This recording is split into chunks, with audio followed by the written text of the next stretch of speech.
Hi, welcome to Shobbs Health and Wellness Podcast Season 2. I am your host, Sarah Shobbs, and I am really excited doing this again. If you have been listening to my show, Shobbs Health and Wellness Podcast, you know that this podcast is all about health, wellness, and healthy lifestyle. If you are new to the show, please check out my previous episode on this podcast. It's also available on Audio Mac. You can just search for Sarah Shobbs, and don't forget to follow me on Audio Mac. There are a lot of great content there for you, so just check out my previous episode, and don't forget to leave a comment, review, and don't forget to subscribe to the podcast. Thank you so much for joining me today. Our guest is Nurse Ugochi. Together we would explore why your menstrual cycle is important and why your menstrual health is so important. Going through your LinkedIn page and your Facebook page, I notice you mostly talk about menstrual health, how people can reduce or relieve their menstrual pain naturally without using medication, and we are going to talk about that in the course of the conversation. But let's just start with what exactly is menstruation. Okay, thank you very much for this invite. Menstruation is a process whereby the uterine lining is shed. It goes out through this from the cervix, through the vagina, and exits from your body. First of all, menstruation is just is a phase of the menstrual cycle. Menstrual cycle is made up of 4 phases, and all these phases, they have to work together. All your hormones have to be working together for you us to say that you have menstrual health. Can you tell us what is normal menstrual cycle? A normal menstrual cycle, there is no perfect cycle. Let me start from there. There is no perfect. Everyone is, because we are all unique. We all have our differences. So you can't say that this is a perfect menstrual cycle. We only say that if your cycle is between 21 and 35 days, we say it is normal. All right. So that's the length of your cycle. If the length of your cycle is between 21 and 35 days, you're fine. So anything outside that range, anything lower than that or anything higher than that, there is a problem. So there is no perfect cycle. Everybody is they have different body makeup. So some people might be 30 days cycle, and some might be 28 days cycle, and some might be even lower than that. Yeah. Thank you so much for that. I want you to explain how they can calculate the menstrual cycle. Okay. You're talking about determining your ovulation using your cycle. Yes. First of all, I will say that the fact that a woman menstruated doesn't mean that she ovulated. Okay. So there are a lot of people that could be experiencing anovulatory cycles and they actually wouldn't know. And so that is the reason why as a woman you actually need to know if you are ovulating or not, because it's really important. It's important for fertility, it's important for health. And so determining ovulation using if I am just to use the length of the menstrual cycle, I will say that the ovulation is meant to occur 12 to 14 days before your period. No matter the length of your period, okay, your ovulation is meant or supposed to occur 12 to 14 days to your period. The reason behind this is because using the phases of the menstrual cycle, we have the menstrual follicular phase, we have ovulation, and we have the luteal phase. The follicular phase varies, but the luteal phase is usually more constant, and normally the luteal phase can be 12 days or usually 14 days. So of course ovulation will have to come. It's supposed to occur before the luteal phase. So whatever is the length of your cycle, 12 to 14 days before your period, you're supposed to ovulate. Although a lot of things can happen for you not to ovulate at that time. That is the reason why it doesn't mean that's what is going to happen all the time. A lot of things can happen for you not to ovulate at that time, like stress, drugs, illness, environment, anything. Of course, our body can respond to a lot of things. So it's possible for you not to actually ovulate at that time because of all the external factors. What would you classify as the symptoms of normal menstruation, the things that they would see, and abnormal normal menstruation? Normal menstruation is menstruation that is within the normal length, menstrual cycle length, and also normal menstruation is where all the phases occur at the time they're supposed to occur, especially ovulation. A normal menstruation is a menstruation that ovulation occurred and little or no PMS and cramps. Okay, so I actually don't know why. Not that I don't know. Of course, that's what we grew up with. We grew up with this ideology that our period is supposed to be very painful, especially if we've had mothers or if we had mothers that had excruciating menstrual pain. So we had this ideology that our period is supposed to be very painful, and we accommodated and accepted it. For instance, I accepted mine because my mom used to tell me that she literally rolls on the floor each time she's seen her.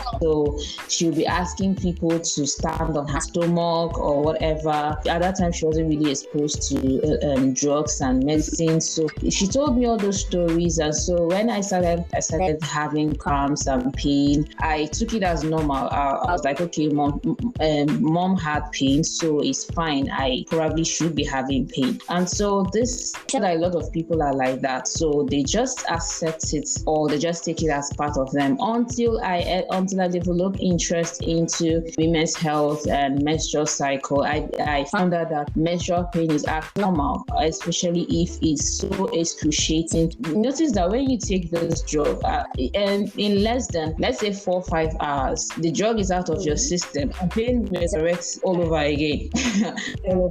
And you have to go get another dose. So you notice that it's simply like you're not taking out the root cause, you're just massaging it. It's just like, I can't really place the analogy I should use to explain this, but you're not taking, instead of taking out the root cause so that this pain will stop, you're just trying to massage the pain, and you take pain in 4 or 5 hours, the pain starts all over again because of course metabolism have taken place, your kidneys and your liver have taken out the drug, so you have to take them, and the cycle continues. So it's actually not normal, but they don't know it because they have accepted that it's normal. They have accepted it should be part of them. And you see most of us, you see someone down and my like, oh sorry, I don't understand. Are you saying sorry because she's sick? How when the period become a sickness? But of course they're saying sorry because she's in pain, which is not supposed to be so. That's true. I have a friend back then in school. Whenever she's menstruating, she can't do anything. She had to, sometimes they have to admit different symptoms. But I get to think of it that, how come the pain is this serious? Though everybody experiences pain. For me, I experience pain, but let me say, sometimes I used to say, I have this eye pain threshold, but there are some days that I want to lie on my bed because the pain is so serious, and I'm trying to avoid using any medication. So people in this kind of situation, what advice would you give to them? A lot of ladies experience menstrual pain, and that's just it. The advice I'll have to give to them is to first of all accept that menstrual pain isn't normal. Although there are other underlying ailments that can actually be a cause of menstrual pain. For instance, endometriosis is one of the causes of menstrual pain. And of course, unfortunately, endometriosis, it cannot be diagnosed through blood test or ultrasound. Okay, so it can only be seen through laparoscopic surgery, and a lot of people can't afford that. The last time I checked is 150k. So I'm sure a lot of people won't be able to afford that. So, but if you do not assume that you do not have endometriosis, we are not praying. Endometriosis is a very terrible ailment, so we're not praying for that. Endometriosis doesn't have fibroids, doesn't have adenomyosis. These are the underlying ailments that can actually cause menstrual pain. So, but apart from this, there are other things that are causing menstrual pain. There are nutritional deficiencies. There are excess estrogen causes menstrual. Nutritional deficiencies. These are the major things that causes menstrual pain. But we do not know about it, so we just massage the pain instead of taking out the root cause. Okay, so in situation of nutritional deficiency, what can be done? What is the person lacking that would make the person be going through that serious pain? First of all, nutritional deficiencies can be sugar increases my menstrual pain. I know that it's like that for a lot of people, if not everyone. That shows that these sugar or carbs are one of the things that can increase estrogen production, and so that is why it will lead to excessive pain. So that one aside, then nutritional deficiencies like iron, magnesium, and zinc. When our period is coming out, prostaglandin is there to make sure to contract the uterus so that everything will go out, and so in that process pain occurs. And so if those nutrients are not available, we would actually have menstrual pain. All right, so what are the food, since you talked about nutritional deficiency and you made mention of iron, magnesium, and zinc, so what are the food content that contain iron, magnesium, and zinc? The major food that contains this element in high quantity are your vegetables. They are our vegetables and our fruits because they are actually microelements. Fish oil is also a good one. I have a webinar that I taught in details what to do so that you will not have menstrual pain. All right, because I used to have menstrual pain. So what I did, because I track my cycle, once I get to the luteal phase of my cycle, I start all the regimen that I'm just being fun. Okay, so once I do all this, I am certain that my period will just flow easy and I won't have pain even as little as paracetamol. So this is the knowledge I would like to give everyone, but you have to search for it. I have a webinar where I taught it in details what you should do, especially during the luteal phase of your cycle, so that you will not experience any form of pain. It's just a little token, so it's nothing. All right, so thank you so much for that. So if you know you are in this category of people that experience, ladies, women that experience menstrual pain, you need to sign up for this webinar because it's going to be educational and you're going to get the value of what you're paying for. So it's better you make a commitment to the whole thing now and then get yourself out of the menstrual pain. Menstrual pain is not normal. I think you heard that earlier. She said menstrual pain is not normal, and truly menstrual pain is not normal. You don't even deserve to be having menstrual pain. How can people sign up for the webinar? I'll give you the link so that you put it in the details of this podcast. All right, so let's just the whole conversation.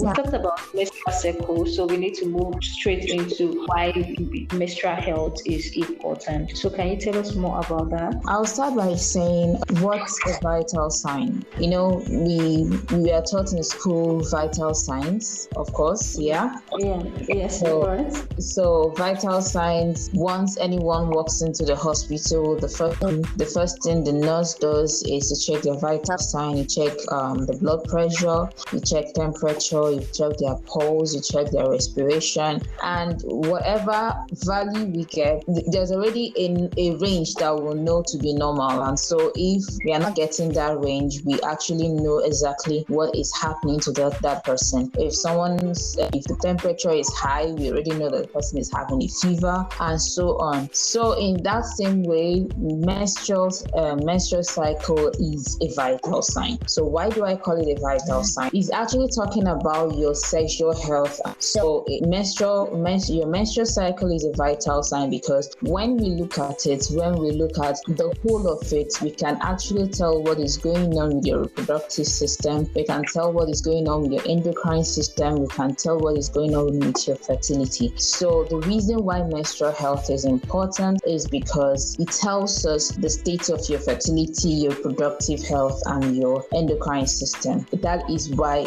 I call it a vital sign. That is why it's important. And if it's acting up in any way, you will know that exactly that there is a problem somewhere. For instance, a sickness can affect the menstrual cycle. So you discover that the menstrual cycle is just a part of you. It is just everything about you as a woman. And that's why I titled my upcoming book So Feminine. I called it So Feminine because menstrual cycle is everything about a woman. So if your cycle acts up, it is not just affecting your fertility, it is affecting everything about. So how would someone know if one's menstrual cycle is acting up?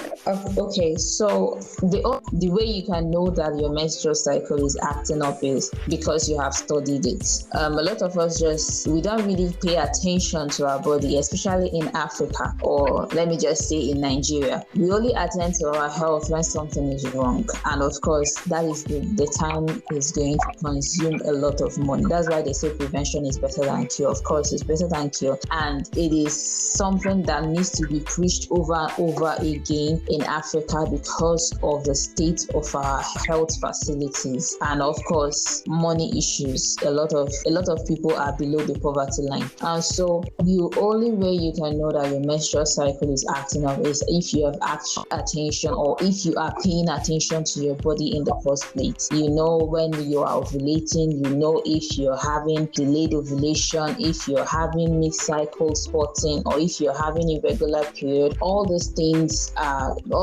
will tell you, okay, my menstrual cycle is actually acting up right now, and I have to take drastic action. I would also like to include that to monitor one's menstrual cycle, there are apps that can help with that. So you can just go to Play Store and download this tracker, menstrual cycle tracker. So you just put the day you start menstruation, and then by the time you start monitoring it and you start imputing your readings for like 3 months, you know where you fall into. So that's just it. All right. Thank you so much for that. So menstrual hygiene is a very important topic because that's where we can be able to curb a lot of things, for instance, infections and the rest of it. And also, due to economy and I don't know, a lot of people cannot afford feminine hygiene products, and they also do not know how to take care of themselves during menstruation. So yeah, some people don't know. Some people don't know that. Some people think that okay, they have to use soap to wash their private area because they are menstruating or whatever. So menstrual hygiene is very, very important because it entails washing your body properly. It entails using clean materials to absorb or collect menstrual blood, and also entails changing materials as necessary and also disposing it properly. And during the period, because the reason why it's very, because during periods the body of the woman is much open. It is open, and also the period blood tends to change the pH of the vagina, making the woman more prone to infections, and that's the reason proper hygiene is very, very important. So all this woman needs to do is to learn to wash her body properly. And when I say wash body properly, I don't mean using soap or antiseptic or whatever it is to rub in your vagina because you want to be clean. Using a lot of water is fine. Just water is fine. You don't have the vagina because the vagina is self-cleaning, and you can actually infect your infection by introducing soap or antiseptic into your vagina. So using a lot of water is just fine, right? And there are a lot of feminine hygiene products that one can use during periods. There are pads, there are tampons, and there are menstrual cups. So they just use the one that you can afford and the one that you are most comfortable on. And so what menstrual hygiene entails is also changing your pad as necessary, and I will feel that hours is actually enough. But I noticed that a lot of people don't actually keep to this. They'll want to keep the pads in there forever. No, please don't do that. that because there is something called toxic shock syndrome. It's actually a rare toxic shock syndrome. It's actually a rare condition that arises as a result of menstrual material to stay in for a long time. Though it's a rare condition, but you just have to avoid it. You just have to avoid it. And also, if you're leaving that feminine hygiene product in your pants for a long time, you are exposing yourself to infection. And also, you also have to dispose the used pad properly. Remember that you shouldn't flush your pads or tampons down the toilet so that you don't block it. So just, I don't know why whenever you enter a female toilet, you always see people dropping their pads anyhow. It's an eyesore. It's really an eyesore. Nobody wants to see that blood. So just learn how to dispose it. During periods, you have to wash your undies properly. Wash it properly and sun dry. What if there's no sun? How can the sun dry? Iron it. Iron. For me, I don't like spreading my pants outside because I live in a community whereby other people also spread their clothes outside. So to avoid exposing your pants outside for the whole community to see. So I think it's advisable to just iron. A lot of ladies will probably want to spread their pants indoor and not outside. Yeah. When I was in school, I didn't spread my pants outside for any reason at all. Because there were a lot of people around. There was a lot of people I was living around, and I couldn't deal with that. So in is the next option. Yeah, you're right. Even our community, so many things, so many rumors that have been passing around. Like if they just get your pant like this, that's the end of it. So the get there that hey, I cannot spread that pant outside. They should not just carry my pants. I would also like to say choose a separate pants for your period. I have separate pants I use for my period. So whenever I'm on my period, those are the pants I'm going to use till for the duration of that period, for the duration of my period. And then when I'm done, I go back to my regular pants. So that is also a nice thing to do. And also, I noticed that some people, especially some people that have heavy menstrual bleeding, they usually want to double their pads, probably because they feel like, okay, I'm going to get stained. Please, it's not nice. It's not okay at all. Because on a normal day, your vagina needs air to breathe. Normal day, the vagina needs air to breathe. There are also some people that will even say that you shouldn't wear pants to sleep. So when you are using 2-3 to cover up the whole place, what exactly are you trying to do? Actually making yourself susceptible to infection, because there's going to be a lot of moisture in that area and all of that. Just imagine you wearing your pants for a very long time, and you know how it feels when you're taking it off. It is not nice at all. So even if you're having a heavy menstrual flow, don't double your pads. Just put in one and have the other parts just have them handy so that you can change when appropriate. The vagina is self-cleaning. You don't need to put in anything because you want to cure infection. If you're having any form of infection, meet your doctor, meet your gynecologist so that you get yourself treated. Things to make it, you didn't need to insert things because you want to prevent infection. It's for you to be hygienic. That's all. You need to have to be hygienic and also be sexually responsible. That's the only two ways to prevent infection. And also, I would like to add, for people that are looking for vagina tightener, a lot of people are selling vagina tightener and the rest of it. So if you have this concern that probably after childbirth or whatever, your vagina is going to get loose or whatever, I want to say that you should do Kegel exercises. You don't need to put in anything. Just do pelvic floor exercises, which we call Kegel exercise. The last thing I would like to say is that when you have done all things doable, if I can put it that way, I would like you to do two things for me. First of all, be proactive about your health. A lot of women do not check these things. They just, okay, whenever my period comes, it's fine. Don't be doing that, okay? So I would like to say, please be proactive about your health. Secondly, be sexually responsible, because that is another thing that can affect your menstrual health or health if you are not sexually responsible. So with this, I call it a day. And do not forget that you can reach out to me if you are interested in getting rid of your menstrual pain. Thank you very much. Thank you so much, Nurse Chidima Ugochi. I would also like to inform my listeners that she also has a podcast, so you can check out our podcast it's available on all podcast platforms. They can get to listen to my podcast by just typing bit.ly/moments with Nurse Ugochi. Thank you so much for joining me on this podcast. So that will be all. If you enjoyed this podcast, please take a moment to share, to subscribe, rate, or leave a review on the podcast.